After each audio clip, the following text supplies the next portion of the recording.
வணக்கம், welcome back to chef Deena's kitchen. எல்லோரும் எப்படி இருக்கீங்க? நல்லா இருக்கீங்களா? இன்றைக்கி நம்ம கிச்சனில் பார்க்கும்போது மதுரை கார ஸ்பெஷல் சட்னி.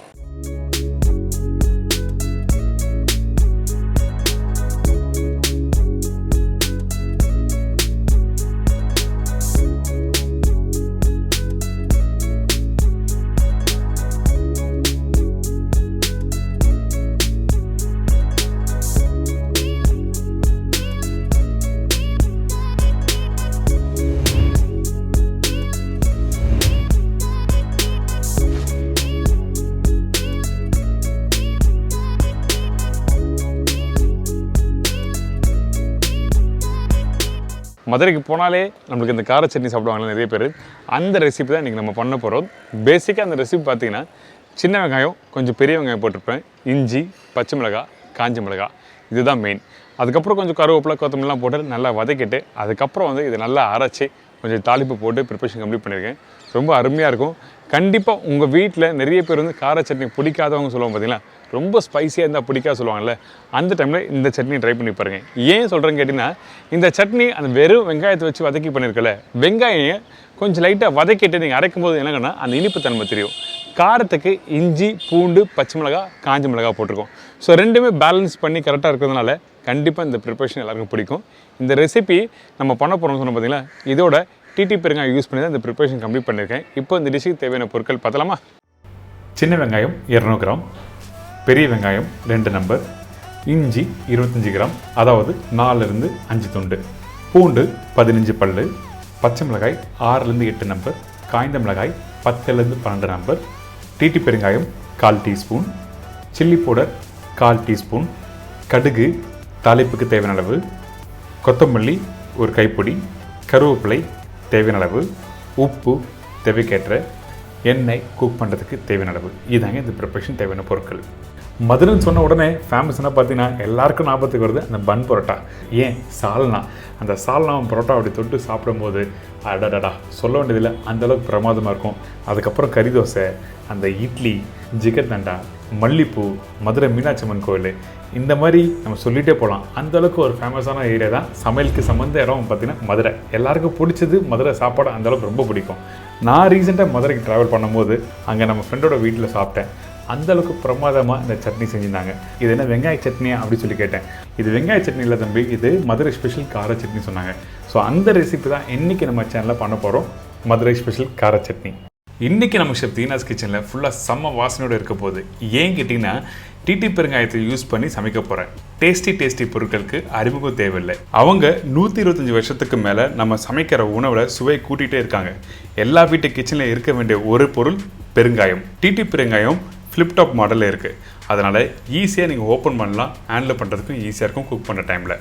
பசும்பாலில் சீம்பால் எப்படி ஸ்பெஷலோ அதே போல் தான் பெருங்காய செடியிலேருந்து வர ஃபஸ்ட்டு பால்லேருந்து தயாரிக்கிறது தான் இந்த டிடி பெருங்காயம். ரொம்ப ஸ்பெஷல், ரொம்ப ஹெல்த்தியாகவும் இருக்கும். டிடி கட்டி பெருங்காயம் லேசாக இருக்கிறதுனால ஈஸியாக நீங்கள் கட் பண்ணி சமைக்கும் போது யூஸ் பண்ணிக்கலாம். இந்த பெருங்காயம் எதுக்காக சமைக்கும் போது யூஸ் பண்ணுறோன்னு கேட்டிங்கன்னா, நம்ம சாப்பிட்ற உணவை நல்லா செரிக்கவும் செரிமான மண்டலத்தை சீராக வைக்கவும் பெருங்காயம் ரொம்ப அவசியம். அது மட்டும் இல்லை, நம்மளோட குடல் சுத்தம் தான் நம்மளோட உடல் சுத்தம். ஹெல்த்தியான செரிமான மண்டலம் தான் நம்மளோட உடல் ஆரோக்கியத்தை தீர்மானிக்கும். ஒரு சிறு கைப்பிடி டிடி பெருங்காயம் நம்ம சமைக்கிற உணவின் சுவையை கூட்டுவது மட்டுமல்ல, ஆரோக்கியத்துக்கு நல்லது. இந்த டிடி பெருங்காயம் உங்களுக்கு வேணா கீழே டிஸ்கிரிப்ஷன் பாக்ஸில் கொடுத்துருக்கேன், வேணா பர்ச்சேஸ் பண்ணிக்கலாம். இப்போ இந்த டிஷ் எப்படி பண்ணுறது பார்க்க போகலாம் வாங்க. இந்த மண்சட்டில் கொஞ்சம் நல்லா ஊற்றிருக்கேன். அதுக்கு பிறகு பூண்டு, இஞ்சி, பச்சை மிளகாய். இந்த கார சட்னிக்கு முக்கியமானது இந்த பூண்டு, பச்சை மிளகாய், இஞ்சி. ஏங்கன்னா அந்த காரத்தன்மை கரெக்டாக உங்களுக்கு எடுத்து கொடுக்கும். இதுக்கு பிறகு சின்ன வெங்காயம், காஞ்ச மிளகாய், கருவேப்பிலை. இந்த வெங்காயம் எதுக்காக அதிகமாக போடுறோன்னு கேட்டிங்கன்னா, அந்த இனிப்பு தன்மை கொடுக்கும். அந்த வெங்காயம் கொஞ்சம் லைட்டாக வதக்கிட்டு அதுக்கப்புறம் அரைச்சி நீங்கள் சாப்பிடும்போது அந்த இனிப்பு தன்மை தெரியும். காரத்துக்கு இஞ்சி, பச்சை மிளகாய், பூண்டு, காஞ்ச மிளகாய், இந்த எல்லா இன்க்ரீடியன்ஸும் சேர்த்து சாப்பிடும்போது அந்தளவுக்கு பிரமாதமாக இருக்கும். இப்போது இந்த வெங்காயம் வதங்குற பக்கம் சொல்கிறேன். கரெக்டாக ஒரு 30 to 40% வதங்கி வர டைமில் பெரிய வெங்காயம் போடுறோம். நீங்கள் சின்ன வெங்காயம் இன்றைக்கி இருக்கிற நிலைமையில் காசு அதிகம். அதனால் நான் என்ன பண்ணிங்கன்னா ரெண்டுத்தையும் சேர்த்து போட்டிருக்கேன். உங்களுக்கு வேணும்னா நீங்கள் சின்ன வெங்காயம் போட்டு நீங்கள் வீட்டில் பண்ணிக்கலாம். இப்போ இந்த வெங்காயம்லாம் போட்டு முடித்த பிறகு நல்லா வதங்கிட்டோம். அந்த வெங்காயம் அப்படியே சுருங்கி வரும். அந்த டைமில் நம்ம என்ன பண்ணுறோம், கொஞ்சம் லைட்டாக உப்பு போடுறோம்.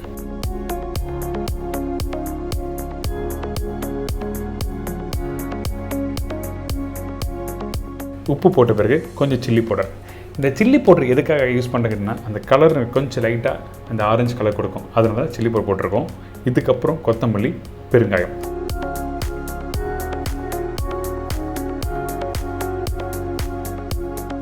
இதெல்லாம் போட்ட பிறகு நல்லா மிக்ஸ் பண்ணுங்கள். மிக்ஸ் பண்ணிவிட்டு அடுப்பை ஆஃப் பண்ணுறேங்க. பெருங்காயத்தூள் போட்ட பிறகு நீங்கள் ரொம்ப நேரம் குக் பண்ணோன்னா ஏன்னா அந்த வாசனை போக ஆரம்பிச்சிடும். அதனால தான் நம்ம என்ன பண்ணுறோம், உடனே அடுப்பை ஆஃப் பண்ணிவிட்டு உங்களுக்கு கரெக்டாக உங்களுக்கு காமிக்கிறேன். பார்த்தீங்களா அந்த வெங்காயம் கரெக்டாக வதங்கியிருக்கா? இதை அப்படியே இன்னொரு பவுலில் ட்ரான்ஸ்ஃபர் பண்ணுறேங்க.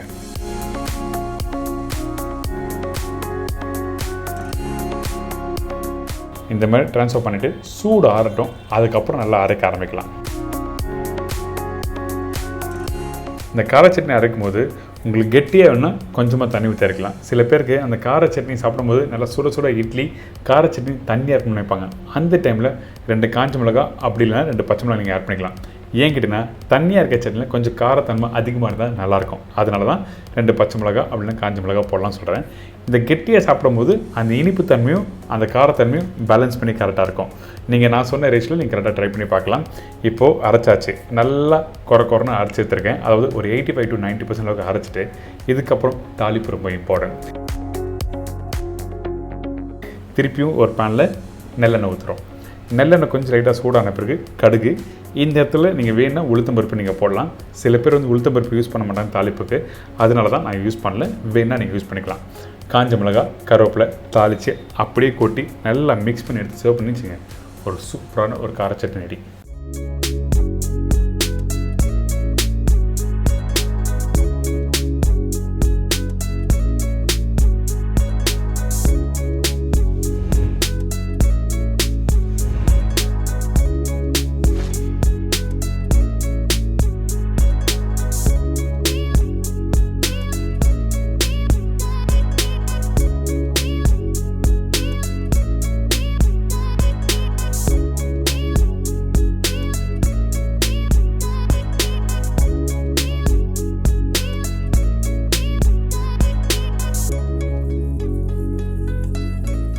மதுரை ஸ்பெஷல் கார சட்னி எப்படி பண்ணுறது எல்லாம் தெரிஞ்சிருக்கும். கண்டிப்பாக ட்ரை பண்ணி பாருங்கள். எல்லாருக்கும் பிடிக்க நினைக்கிறேன். மறக்காமல் உங்களோட ஃபீட்பேக் கொடுங்க. இதே மாதிரி நாளைக்கு இன்னொரு டிஷ்ஷஸ் சந்திக்கிறேன். நன்றி, வணக்கம். See you, bye bye, take care.